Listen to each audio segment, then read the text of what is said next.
मुख्यमंत्री अशोक गहलोत दिल्ली के दौरे पर हैं। फिलहाल जोधपुर हाउस में वो ठहरे हैं क्योंकि आज कांग्रेस स्क्रीनिंग कमेटी की बैठक का हिस्सा वो होंगे। शाम 5 बजे स्क्रीनिंग कमेटी की बैठक होगी। कल कई दावेदार पहुंचे, मुख्यमंत्री से मुलाकात की। हालांकि आज उन्हें वहां दिल्ली पहुंचना था, लेकिन कल वो पहुंच गए थे, कल ही दिल्ली पहुंचे। स्क्रीनिंग कमेटी के चेयरमैन गौरव गोगोई के साथ में उनकी मुलाकात रही और देर रात तक चर्चाएं चलती रही।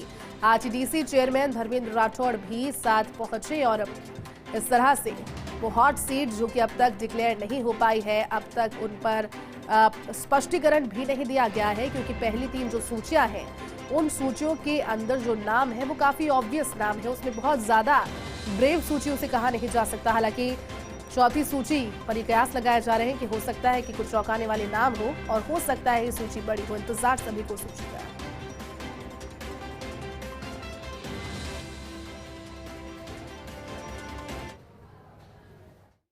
देखिए,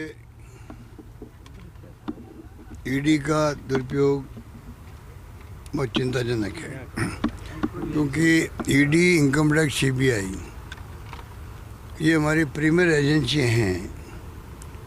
इनकी क्रेडिबिलिटी बनी रहनी चाहिए, हमारा मानना है। और इकोनॉमिक ऑफेंसेज के लिए बनी है, क्राइम के लिए बनी है। ये कमज़ोर होगी तो क्राइम बढ़ेगा, कमज़ोर होगी तो इकोनॉमिक ऑफेंस बढ़ेंगे। नुकसान किसको होगा? पूरे मुल्क को होगा, देश को होगा। कोई देशवासी नहीं चाहेगा कि आर्थिक अपराध बढ़े,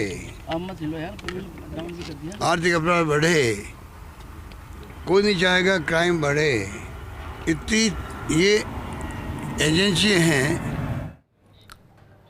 तो चलिए आपको सीधा दिल्ली ले चलते हैं। हमारे साथ सहयोगी अश्विनी लाइव जुड़ चुके हैं। अश्विनी, आज बेहद खास दिन, क्योंकि 3 सूचियां कांग्रेस की ओर से आ चुकी है। चौथी पर मंथन के लिए आज की स्क्रीनिंग कमेटी की बैठक बेहद निर्णायक, क्योंकि दावेदारों की लगातार अपनी उपस्थिति दर्ज करवाने की बात हो या फिर मंथन की बात हो, लगातार दिल्ली हॉट पॉइंट बना हुआ है। कुछ जानकारी और मिली अश्विनी वहां से अभी?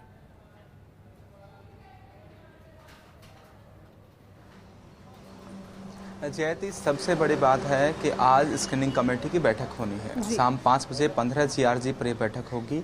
बीते दिन गौरव गोगोई ने मुख्यमंत्री अशोक गहलोत से जोधपुर हाउस में मुलाकात की है। गौरव गोगोई इससे पहले 3 जो सेक्रेटरीज राजस्थान में लगाए गए थे, उन तीनों से फीडबैक ले चुके थे। उसके बाद मुख्यमंत्री अशोक गहलोत से बातचीत की है। पूरा सर्वे जो राजस्थान में पूरा सर्वे, हर एक सीट से जो आया, जो फीडबैक आया, उन सबको लेकर चर्चा हुई। उस चर्चा के बाद आज स्क्रीनिंग कमेटी में तय होना है। खास तौर पर 3 नाम जो लगातार लिए गए, उन 3 नामों पर इसमें महेश जोशी, शांति धारीवाल, धर्मेंद्र राठौड़ है। उन सीटों पर क्या किया जाएगा? क्या उनको टिकट दी जाएंगी, नहीं दी जाएंगी, उनके किसी दूसरे व्यक्ति को टिकट दी जाएगी? ऐसी कई चीज़ें हैं जिन पर चर्चा होनी है। कांग्रेस की 94 सीटें हैं जिन पर गंभीरता से चर्चा होगी। आज की कमेटी में चर्चा होगी। मुख्यमंत्री अशोक गहलोत, तो इससे पहले भी एक संभावित मुलाकात है, इसमें के.सी. वेणुगोपाल है, उनसे मुलाकात कर सकते हैं। वो बातचीत कर सकते हैं कि आखिर क्या किया जाना है। हालांकि जो 3 सीटों का मैं नाम ले रहा हूँ, उससे पहले मुख्यमंत्री अशोक गहलोत उन सब लोगों को जो मानेसर गए थे, उसको लेकर बयान दिया था, उन सब लोगों को टिकट भी दी जा चुकी हैं, घोषणा हो चुकी है। जो पहले 3 लिस्ट आई हैं उनमें घोषणा हो चुकी है। और मुख्यमंत्री खुद कह चुके हैं कि वो लोग जो जिताऊ हैं या वो लोग जो कांग्रेस के साथ थे, भले ही वो मानेसर चले गए थे, लेकिन उसके बावजूद भी मैंने उन्हें उनका सपोर्ट किया है, पैरवी की है और उनको टिकट दिलाने में अपना पक्ष रखा है। टिकट कांग्रेस की ओर से उनको दिया गया है। तो ऐसे में ये देखा जा रहा है कि इन 3 लोगों के लिए जो 3 सीटें हैं, इनके लिए क्या होगा आज की इसमें तय हो जाएगा। अगले 2 दिन और खास होंगे कांग्रेस के लिए दिल्ली में, क्योंकि राजस्थान में जो बाकी सीटें जिन पर घोषणा नहीं हुई है, चौथी जो लिस्ट है कांग्रेस की, उसके आने का इंतजार है। तो राजस्थान की वो सारी सीटें जिन पर घोषणा नहीं हुई है, उनको लेकर चर्चा होनी है। हर एक व्यक्ति को, जो वोटर है, कांग्रेस का कार्यकर्ता है और इवन जो विपक्ष का है, जो भाजपा या कोई भी दूसरी पार्टी का है, उनको भी इस बात का इंतजार है कि कांग्रेस कौन सी सीट पर किसको लाती है, क्या वहाँ समीकरण बनते हैं। कांग्रेस इस पर भी एक होमवर्क पूरा कर चुकी है और आने वाले 2 दिन पर उन पर चर्चा होगी। आज शाम की मीटिंग में चर्चा होगी कि जहां टिकट्स दी गई वहां क्या हालात रहे, और अब जहां टिकट दी जाएंगी वहां टिकट की घोषणा के बाद क्या हालात होते हैं, कौन बागी निकल सकता है, कौन नहीं निकल सकता है, किसके बागी कौन मैनेज कर सकता है, कौन किसका व्यक्ति है और कौन नहीं है। तो इसको लेकर जयती पूरी एक चर्चा आज सबसे इम्पोर्टेंट जो है वो स्क्रीनिंग कमेटी की बैठक है जो शाम 5 बजे होगी। बिल्कुल अश्विनी, लेकिन सबसे बड़ी बात क्योंकि आपने सर्वे का यहाँ पर जिक्र किया और जो पहली 3 सूचियां थी और जिस तरह से माहौल बना था, लग रहा था कि जो सर्वे किया जा रहा है, जो मंथन किया जा रहा है, उसका निचोड़ 3 सूचियों में नजर आएगा। लेकिन हालांकि काफी ऑब्वियस वो नाम थे जो कि सामने इस सूची में आए। तो अब ये बात कर हम चले क्या कि चौथी जो सूची आएगी वो तो विस्तृत सबसे पहले होगी, एक जंबो सूची होगी, क्योंकि 3 सूचियां छोटी थी, टुकड़ों टुकड़ों में सामने आई। चौथी सूची हो सकता है कि जंबो सूची हो, ज्यादा नामों वाली सूची हो, और साथ ही उस पर कुछ ऐसे ब्रेव डिसीजंस नजर आ सकते हैं, या फिर जो एक ढर्रा अपना है, जिस फॉर्मूले के आधार पर, के विजिबिलिटी के आधार पर कांग्रेस आगे बढ़ रही है, तो उसी पर नजर आएगी चौथी सूची भी।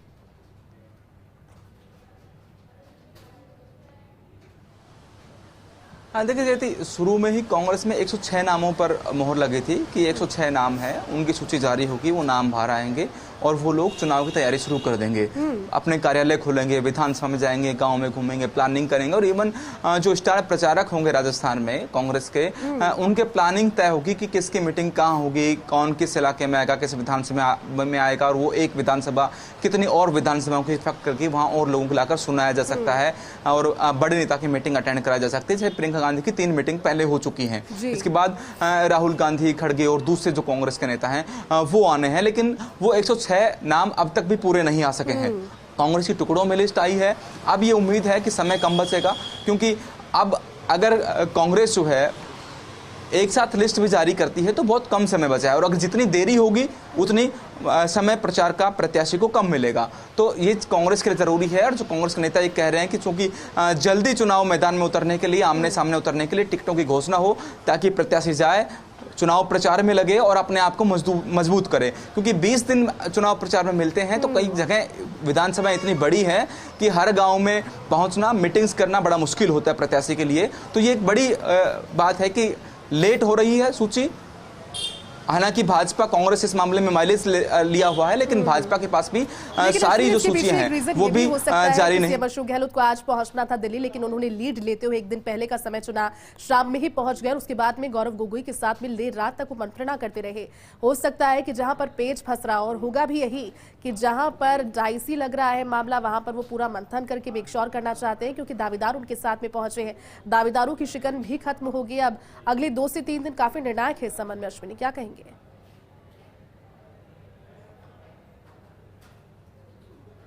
निश्चित तौर पर निर्णायक दिन होंगे।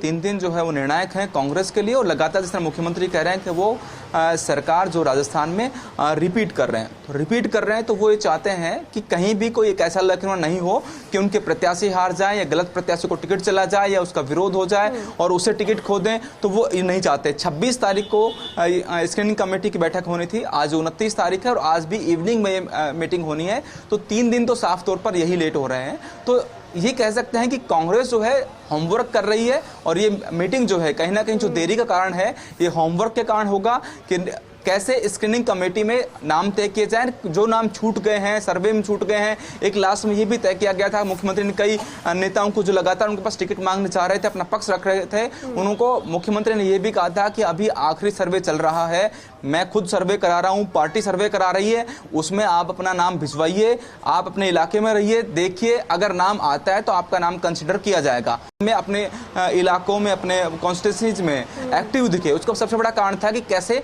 वो एक्टिव दिखे और कैसे सर्वे में उनका नाम ठीक से जाए। हालांकि जो आपने कहा कि सारे वही नाम नहीं है कि सर्वे में जो 1 नंबर पे था उसी की टिकट की अब तक घोषणा हुई हो, या सर्वे में जो है उसी की घोषणा हुई हो, आगे भी चौंकाने वाले नाम हो सकते हैं। एक बड़ी बात यह है कि जितना समय नजदीक आएगा चुनाव का, जितना प्रचार का समय कम मिलेगा, उतना पुराना प्रत्याशी जो है उसकी संभावना बढ़ जाएगी कि कांग्रेस उसी के टिकट की घोषणा कर दे, क्योंकि बहुत जगह ऐसे हैं जहां विकल्प नहीं है, और नए प्रत्याशी को अगर टिकट दिया जाता है तो उतना प्रचार उस तरह मजबूती से फील्ड में नहीं जा पाएगा। तो कम समय मिलेगा, तो ये संभावना बढ़ जाएगी कि घोषणा जो होनी है पुराने प्रत्याशियों की होनी है। अब भी जिस तरह नाम लिए जा रहे हैं, बीच में बहुत सारी कॉन्स्टिट्यूंसीज में नए नाम आए जो लोग टिकट मांग रहे थे, अब वापस ये तय हो रहा है कि शायद जो पहले नाम थे, जिस तरह पहले सूचियों में आए कि पहले जो एमएलए थे या मंत्री थे उनके नाम को रिपीट किया गया, उन्हीं को दिया गया, 50% टिकट काटने की जो बात थी वो कहीं हवा हो गई। संभावना यही दिखती है कि आगे जो लिस्ट कांग्रेस की आने वाली है उसमें भी 50% टिकट काटने वाली बात नहीं दिखेगी।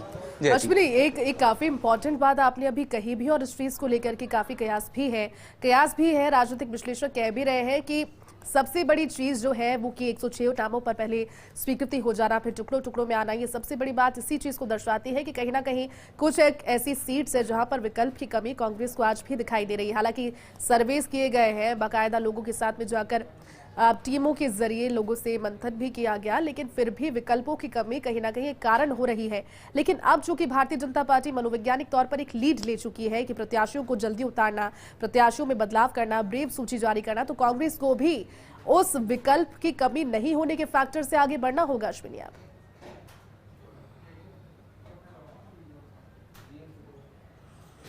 देखिए जयति, भाजपा ने निश्चित तौर पर में माइलेज लिया, लेकिन बगावत में भी भाजपा ने माइलेज ले लिया। जहां सांसदों को उतारा गया वो कितनी बगावत हुई सब जानते हैं। वहाँ के जिनके मंडल अध्यक्ष थे और दूसरे लोग तो कितने लोगों ने इस्तीफे दे दिए।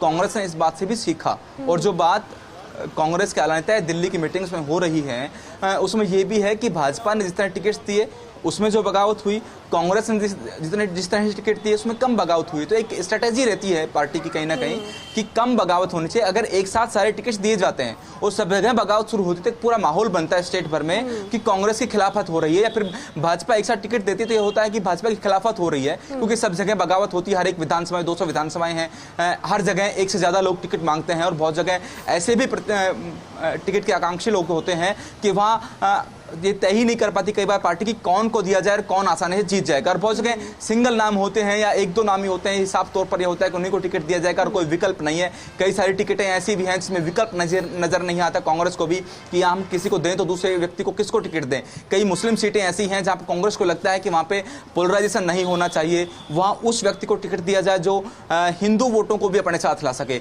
ऐसा कोई मुस्लिम चेहरा हो। तो कई सारी चीजें हैं वो देखी जाती हैं, और जो बगावत है, जो विरोध है चुनाव से ठीक पहले एक नई तरह का बगावत, नई तरह का विरोध, और अब एक विकल्प जो है, पहले बसपा का एक विकल्प था, अब आजाद समाज पार्टी का एक विकल्प हो गया है, या आरएलपी का विकल्प हो गया है। तो जो कद्दावर नेता है वो सबसे पहले किसी भी पार्टी के पास जाकर टिकट मांग रहा है। इस बार ये देखा है कि पहले के चुनाव में ऐसा नहीं हुआ।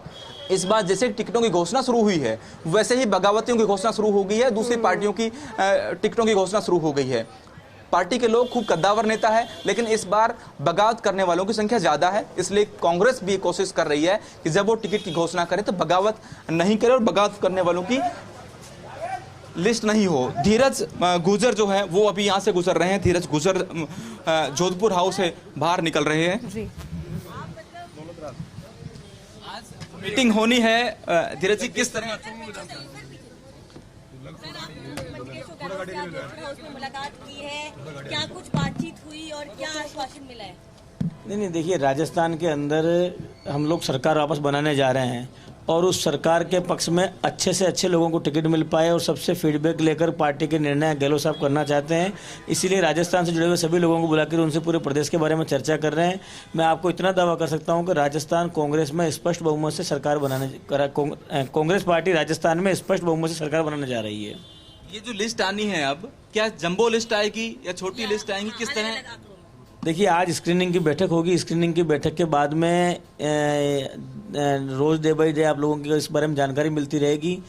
राजस्थान के अंदर कांग्रेस पार्टी भारतीय जनता पार्टी के सामने जो उम्मीदवार उतार रही है वो सर्वमान्य उम्मीदवार है। जिस तरह से भारतीय जनता पार्टी के लोगों का भारतीय जनता पार्टी के लोग विरोध कर रहे हैं तो जनता तो उनको स्वीकार करेगी नहीं। और राजस्थान के अंदर आपने देखा होगा जिस तरह से कांग्रेस पार्टी ने सबको साथ लेकर एक साथ कार्यकर्ताओं की राय के अनुरूप जो निर्णय करे हैं, पूरी पार्टी एक झंडे के नीचे खड़ी है, एक साथ कंधे से कंधा मिलाकर हम चुनाव लड़ रहे हैं और हम लोग राजस्थान में सरकार बनाने जा रहे हैं। इस बार भी लिस्ट में अधिकतर सिटिंग एमएलए को टिकट दिया जाएगा, क्योंकि पिछली बार भी आपकी सीटों में जो आपने ऐलान किया है उसमें अधिकतर सिटिंग को ही टिकट दिया गया है। आप लोग कह रहे हैं विनिमय की 50% को टिकट काटने वाली जो बात थी वो कहीं हवा हो गई है, रिपीट नहीं रही। आप मेरी बात को समझिए। चुनाव के अंदर सबसे ज्यादा महत्वपूर्ण चीज होती है परिस्थिति, कार्यकर्ता, पार्टी के प्रति समर्पण और जीत की स्थिति। आज की तारीख में हमारे अधिकतर लोग बीजेपी के लोगों के सामने जीत रहे हैं और पार्टी का वर्कर उनके साथ खड़ा हुआ है, तो हम लोग किसी का टिकट काटने के लिए नहीं काटेंगे। अगर किसी की नीचे से स्थिति खराब आ रही है, लोग उसके साथ नहीं खड़े हुए हैं, तो पार्टी उसके बारे में सोचेगी टिकट दे या नहीं दे। जिताऊ और सर्वे में जो ऊपर है वो प्रायोरिटी है। कार्यकर्ताओं की राय, सर्वे सिर्फ एक चुनावी सहयोग करने वाला एक टूल है। कांग्रेस पार्टी के कार्यकर्ता हमारी सबसे बड़ी ताकत है। कार्यकर्ताओं से हर स्तर पर फीडबैक लिया है। पीसी के मेंबर आपने देखो कि बीजेपी के कोई लोग जिलों के अंदर नहीं गए। हमारे प्रदेश चुनाव समिति के जो लोग हैं वो जिलों के अंदर गए, लोगों से मिले, कार्यकर्ताओं से राय जानी, उसके बाद हमने अपने पैनल दिए और उसके बाद जिसके पास जिन जिलों की जिम्मेदारी थी उन जिलों के लोगों से बुलाकर मुख्यमंत्री जी बात कर रहे हैं और उसके बाद हम लोग निर्णय कर रहे हैं। हमारा सिर्फ एक मकसद है कि राजस्थान के अंदर जनता को जो जन कल्याणकारी योजनाओं का फायदा मिल रहा है, अगर भारतीय जनता पार्टी की सरकार बनती है तो लोगों की उस जन कल्याणकारी योजनाओं के ऊपर डाका पड़ जाएगा। इसलिए वो लोगों को फायदा मिलता रहे, इसलिए राजस्थान में कांग्रेस को लाना है और कांग्रेस को लाने के लिए पूरी पार्टी कंधे से कंधा मिलाकर काम कर रही है। 3 नाम लगातार कहे गए थे, ये 3 नामों को क्या होगा? रेड पड़ रही है लगातार, जो है अलग ठिकानों पे जो है धर्मेंद्र राठौड़, महेश जोशी और शांति धारीवाल। मैं कांग्रेस पार्टी का कार्यकर्ता हूँ, निर्णय आलाकमान को करना है। ईडी की जो लगातार रेड हो रही है उसको लेकर क्या कहना चाहेंगे, क्योंकि लगातार बीजेपी जब आप लोग करप्शन का मुद्दा खुद उठाते आए हैं, जब आज जांच हो रही है तो आप लोग खुद घबरा रहे हैं। तो ये आप खुद इस बात को जान रहे हैं कि जब जिस प्रदेश के अंदर चुनाव होता है उस समय पर ईडी पहुंच जाती है। भारतीय जनता पार्टी और भारत देश के प्रधानमंत्री और देश की जो सत्ताधारी पार्टी जिस तरह से जांच एजेंसियों का दुरुपयोग कर रही है, लोग सब देख रहे हैं और जनता इनको करारा जवाब देगी। देखिए, धीरज गुर्जर कह रहे हैं कि कार्यकर्ता की जो राय है वो महत्वपूर्ण है। उन्होंने सर्वे की बात को नकारा है कि सर्वे जो है वो एक चुनावी आंकड़ा हो सकता है, कौन लोग टिकट मांग रहे हैं वो हो सकता है, किस तरह से है, लेकिन उन्होंने इस बात को नकारा है कि सर्वे में जो लोग ऊपर आए उन्हीं को टिकट दिया जाए। उनका कहना है कि उन लोगों को टिकट है जो जिताऊ है, जिनके साथ कार्यकर्ता हैं, कार्यकर्ताओं की भावना के साथ, और सरकार कैसे रिपीट हो सकती है इसके अनुसार टिकट दी जाएंगे। तो मोटे तौर पर वो इस बात से इनकार करते नजर नहीं आए कि अगली जो लिस्ट आएगी उस लिस्ट में वो नाम रिपीट नहीं होंगे, कोई नए चेहरे दिखेंगे, ऐसा वो कहते नजर नहीं आती जाती।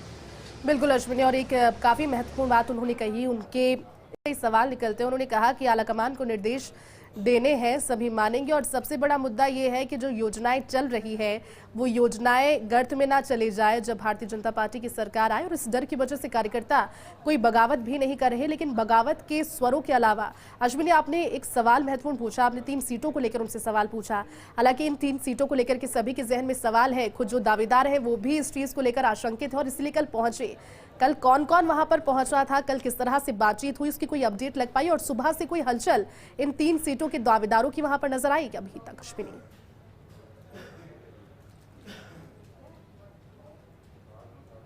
तीनों दावेदार जो हैं, तीनों के जो नाम हैं वो टिकट चाहते हैं। आलाकमान जो है, पिछली 3 सूचियां आई उनमें उनके नाम नहीं थे और दूसरे कई मंत्रियों के और बाकी लोग के नाम सूचियों में आए हैं, लेकिन उनके नाम नहीं आए। इस बात पर आज स्क्रीनिंग कमेटी है, उसमें डिस्कस होना है। धीरज गुर्जर पूरे सवाल को टाल के कि मैं कार्यकर्ता हूँ, ये आलाकमान को तय करना है, तो निश्चित तौर पर आलाकमान को ही तय करना है। और आलाकमान के खिलाफ जाकर मुख्यमंत्री अशोक गहलोत या राजस्थान कांग्रेस या वो ऐसा कर सकती हो कि टिकट की घोषणा हो या वो लड़ सकती हो, ऐसा नहीं है। लेकिन ये सही है कि इन तीनों टिकटों के लिए पैरवी की जा रही है, तीनों को टिकट दिलाने की कोशिश की जा रही है, और इस बात पर कि जिन लोगों को जो मानेसर गए थे, जो भाजपा के साथ मिल गए थे, उनके टिकट को रिपीट कर दिया गया, उनको टिकट दे दिया गया। खुद मुख्यमंत्री अशोक गहलोत ने बयान दिया कि मैंने उन सबकी पैरवी की है।